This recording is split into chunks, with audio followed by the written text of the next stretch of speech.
life, your world, your news. This is 69 News Live at 10. I was so scared, let me tell you. I was so scared because I thought it was another terrorist attack. I thought there was some sort of a bomb that had gone off or some sort of explosive device, and you know, in this day and age, you can only think of the worst. A small plane slams into a New York City high-rise, bringing back frightening memories of September 11th, 2001, and taking the life of a former Philadelphia Phillies pitcher. Good evening, I'm Rob Vaughn. Today's plane crash can only be described as eerie. Flames and smoke pouring out of a tall Manhattan building caused by a wayward plane. This afternoon's plane crash in New York City is tonight's top story at 10.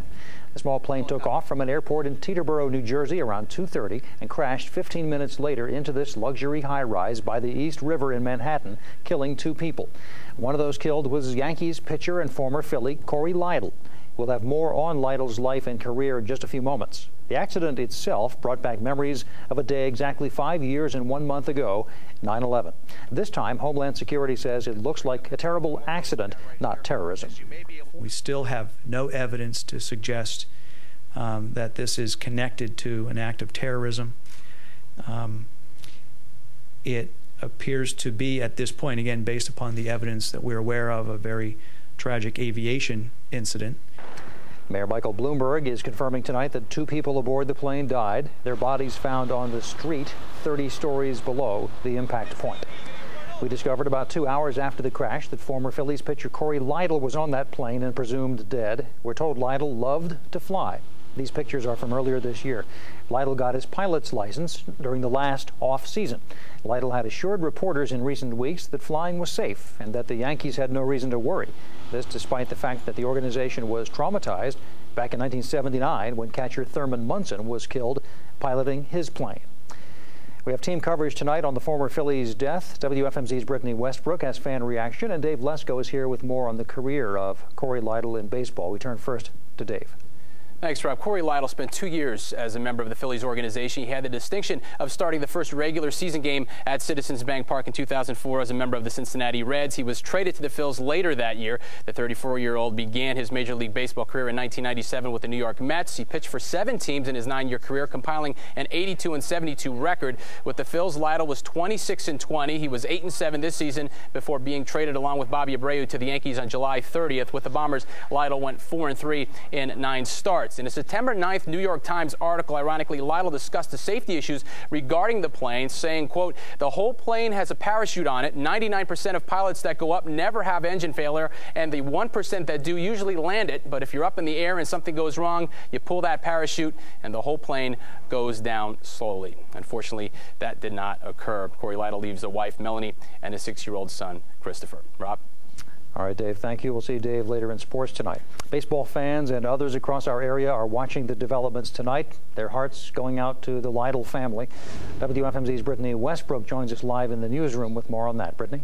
Well, Rob, as Dave said, Lidle played for several teams before going to Philly and then back to New York to play for the Yankees. And that East Coast connection has several people in our area talking tonight. I was concerned for all the folks that could have been hurt in the tragedy today, and I was talking to a friend of mine, but then when I saw that it was also a Yankee, and I thought, my God, here we go. Now I got like one of my lost, not my brother, but one of my guys.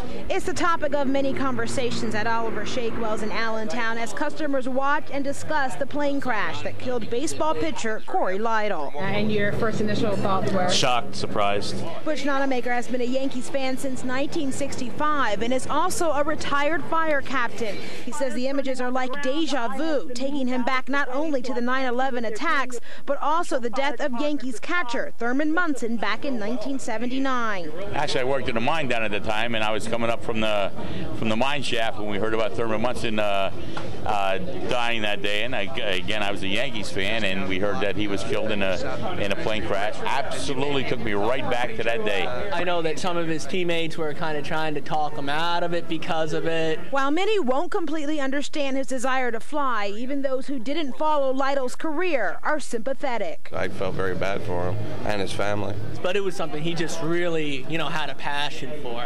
So yeah, that's what he wanted to do.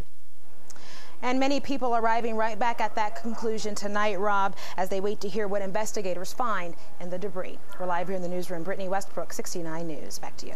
All right, Brittany, thank you. For more information and the latest updates on today's plane accident in New York City involving Corey Lytle, just visit WFMZ.com.